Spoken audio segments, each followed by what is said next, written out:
In February, pictures of Eric Mwesigwa with fresh burns injuries on his chest made rounds on social media. He alleged that his torturers had used a hot object. Mwesigwa was at the National Unity Platform headquarters in Kampala to share his ordeal with the world. They was asking me that, why do you support Bobi Wine?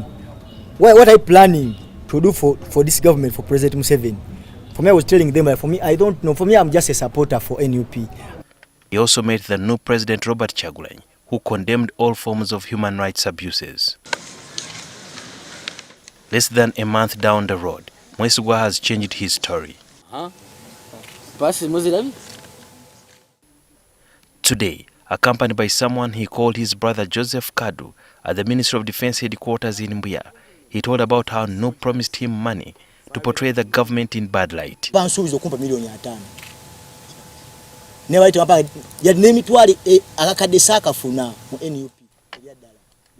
They promised me 50 million shillings, but they did not give me even 1 million. I am here to clear the propaganda. I was never tortured by government.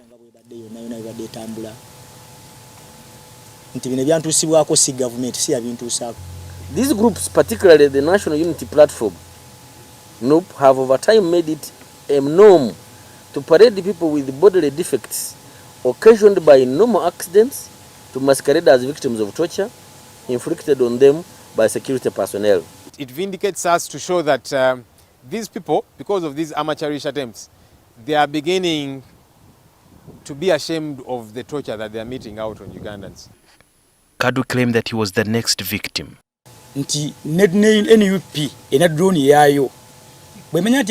NUP has a drone. Once they know you are their popular supporter, they pay you some money and promise you more. They ask you to be part of the arrangement that portrays government in bad light.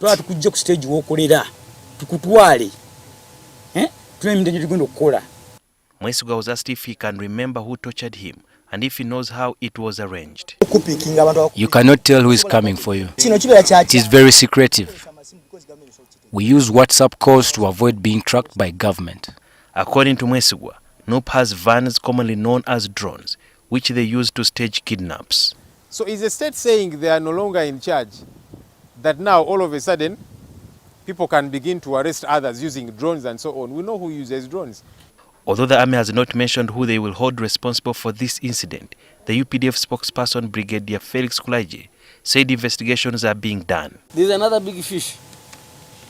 I'm about to get on the bottom. The army says they are going to keep Eric Mwesigwa and Joseph Kadu in safe custody, but an uphill task that remains is to know who is telling the truth or not. And I think you regret what you said then. No, I don't. Mwami kungu sikola chintu nga sose kwerohoza. Never. Namba bili chintu chijja mu public. Chiteeko kuba nga kituufu. Kubanga n'emyaka ejijja kijja kwogerwako. You stand by what you said. I do. Nobwete kitabo kitukuve saa weno nkiwanika. I do. Mwesigwa bapanga mupange. Ate katola wako miyona te. Uli musubuzi asubula mubiri gwe. Mwesigwa omukazi omukongo bapanga. Awe ndishwa abalasi bimanyi. Ne bamwocha to that extent. Bakuba mofe. Nota uya bulumi. Obulira ekuweddemu. But look, there is a promise of 50 million shillings. A ticket to go to Germany. Nolukumi yolita lufunye. Twamulonda mu kalwaliro ng'avunda. Ng'owabodde munne akonekitinze ne poliisi n'atubulira. Ntogeredde ku mpewo. Mumanyi bakatonda nkuba essaawa eno. Waddayo kuwulira omulala. Munne yali ku ddyo was next nga wa April. That was March or April yali muteeketeeke. Bino bikolebwa nga muliwa. Tubeera mu nyumba ya buli muntu. I thought mean intelligence. Omanyi gwe njogedde naye nga nzija wano. Kikalike nagambye intelligence eweebwa bantu. Ekisinga okunnumanzi nti bannamawulire temuteekamu bwongo mu bye muwulidde, especially bwe babiromba government. I'm going to qualify my statement. Mwesigwa agamba mu statement ye omuntu yajja n'amugamba amutwaleko ne babeerawo n'essawa enogezi 3 akuba amasimu ono avuga olaba just yakatuula byayogera wayagala biwulirize ono aludde ku boodayo n'otafaayo olina okufaayo kati yakuŋŋamba nti era n'otatya nti ono mulabe weekengeramu ebyo nati mwami bumubuuza okutuuka lwawambibwa abantu batamanya era bamusuula yasogamba kololo next Kyebando. These contradictions nga nze nandibadde nziteekamu ebituli temwakikola avudde awo bw'avuddeyo nti bannaye bankozesa ne banimba ne mugamba alimba kubanga kati avudde ku saidi ya gavumenti oli bw'ayogera ekibi ku gavumenti mwongera kukikkiriza ekitegeeza obwongo bweggamidde bwewunzise ng'ate munnamawulire osande osigale Mwesigwa wakati sokolireko ate tubeere newangi twamujjanjaba naawona netumuta n'agenda ewuwe nebikomaawo twandibikoze eki ekirala abantu beera n'okukolayo bemugamba nti bano bebaali bamukozesezza ebyo lwaki temwabakwata ebyo si byange sirimbega naye am very sure nti intelligence kubanga nabakuba challenge bannange omukazi omukongo yagamba abantu aba bamutulungiza mu CMI beyayogereko nembaleeta mu lukunga lwa bannamawulire omusiviliani mulyanwabo yali amuyise kapiteeni omulala yali sergeant eyagenda ewuwe okwaza engoye za LDU boyfriend we yatolokazi yali akozesa mu 2020 nembaga nti bane babano omukazi adamu omulira byakomaawo ate nga nabuuza emikutu egyankubira essimu gyajeje ayushwa nti ye abalaza obukakafu kyagambye bamaji kwanza ekyokugamba mukireke abalaza obukakafu ninge otonye omukazi oli emigo gyali meyambe munteeketeeke designed Mwesigwa bamwoca na paasi wano musaba mbuuzi wali olabyeko ku manifesto ya NUP manifesto eya NUP sigirabangako omanyi lwaki tebalina manifesto exactly kati bu manifesto kyekyamaguzi kyoguza abalonzi basizire okuba kulonda kati bw'oba tolina manifesto oba tolina kyatunzi oba tolina byogenda kukolera abantu ono babeezaawo otya mu ssuubi okusuubira ggwe banasinzira kyokwesiga nga tolina kyolagawo kati strategy enu kulaga bubi bwa gavumenti eri mu buyinza kyokka n'olwekyo bwe tebuliwo balina okuyiiya nabye nti nja balumba kuba bye banumbye bowe bali kulaba bikyamu byokka oliwo kira kyoyowuliddeyo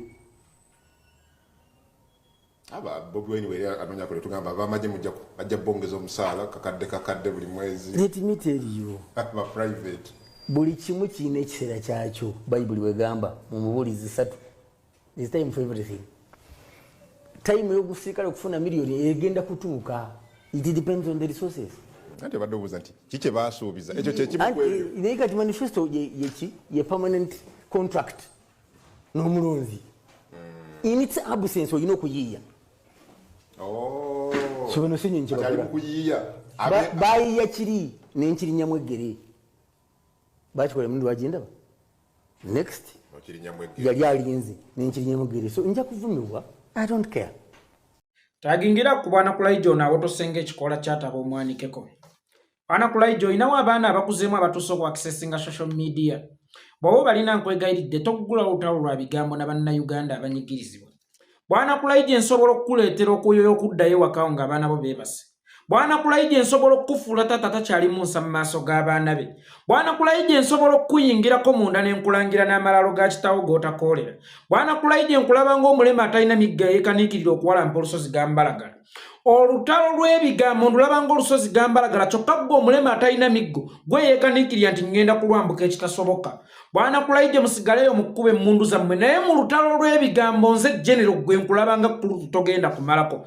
Bwana Kulayigye sazze kuyomba yadde okuvvoola yadde okukkakkanya omuntu yenna abula nazze kusomesa.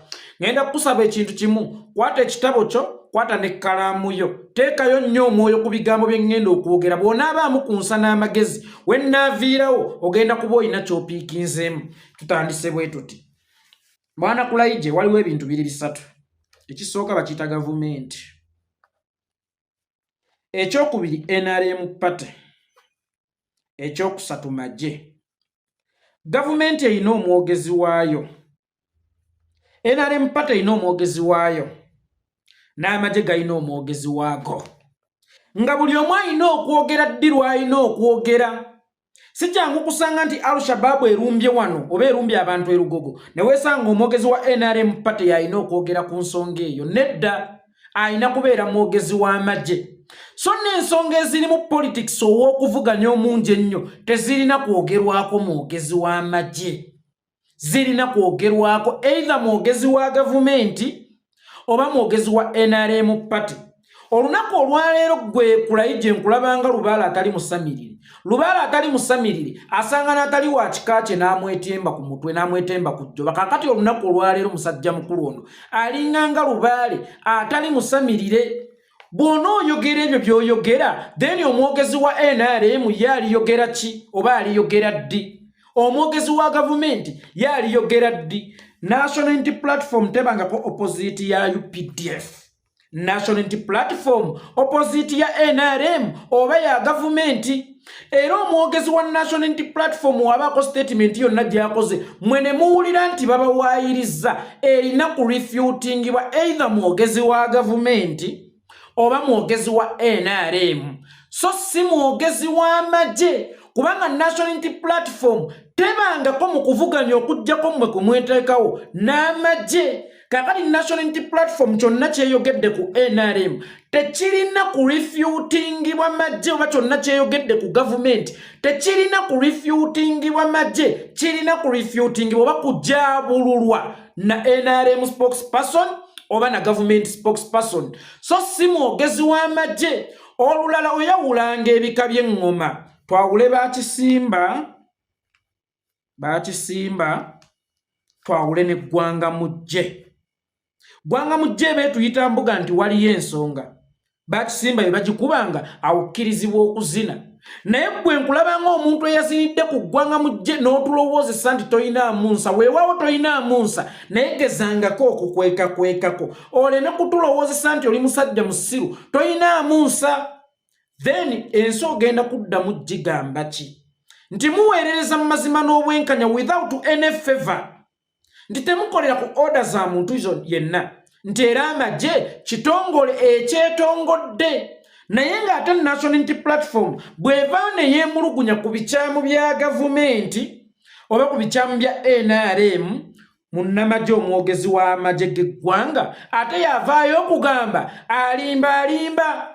Mukwano teweefuulanga mulungi omu bwe bakutendanga okwogera ennyo ate toswankuliranga ku mmere. Ekyo kyewabadde okola tekiri bakiyita kwogera, kwabadde kusankulira ku mmere oba okutafujja. Nakyale nsobola okukutuuma omutafujjanyi w'ekyasa kubanga tomanyi wawo olina kwogerera nawe otalina kwogerera. Kyova olaba essaawa eno weetisse n'obuvunaanyizibwa obutali bubwo. National Unity Platform si ye opposite yo, Al-Shabaab ye opposite yo oba ADF. Empozi ADF yammwe kaŋŋamba Al-Shabaab ye opposite yo. So si National Unity Platform. Era National Unity Platform kyonna kyeyogera si gwe alina okuvaayo kivuganya oba kiwakanya kubanga tetuli mu leesi nammwe ab'amagye. Tuli mu leesi na gavumenti ya Museveni oba na NRM gavumenti. Era be balina okuvaayo okukiwakanya. Gwe linda Al-Shabaab lwerikuba olugogo then oliba ne Moral Authority etuula ku TV y'eggwanga yonna ojja ogambe nti baafudde bwe bati byabadde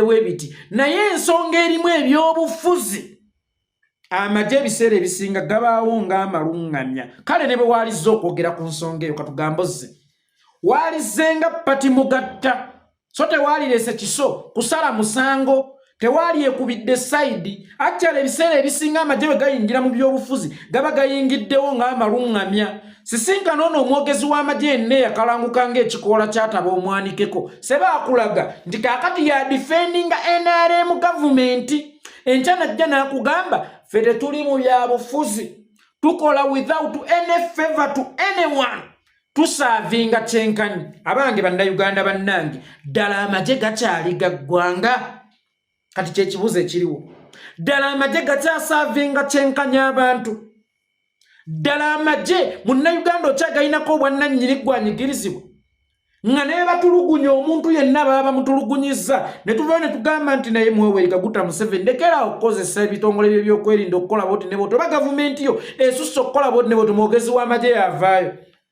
abo batulwana n'ebirala tetulwanangako ku ggwe tetulwanangako ku magye ga ggwanga ffe tulwanayo Mwesigwa guta Museveni kubanga kyekizibu ate nammwe ekyabafuula ekizibu gye tuli so kati bwe tujjawo ono nammwe tuba tubatereezaawo lumu omanye omuganda agamba tolwananga n'enjoka lwananga n'ennannyini njoka okuva lwe kiri nti Museveni ennannyini njoka gye bayita mmwe tetulina budde bwammwe bulwana nammwe ffe tulwanayo Mwesigwa guta Museveni kubanga kyekizibu ekyafuula nammwe ekizibu gye tuli oba ntegeerekese bulungi babeera banoonya mawulire ab'opposition omulimu gwabwe omukulu kwata gavumenti nsobi tekola nsobi tebalina manifesto yaabwe kulabisa gavumenti manifesto yaabwe kulabisa gavumenti yes awabadde mutuufu manifesto yaffe kubalabisa nakubalabisa nsobi zammwe temuddamu kuzikola tuleme kuddamu kubalabisa kubanga omulimu gwaffe gwa kutereeza ebyo muli bamusobezza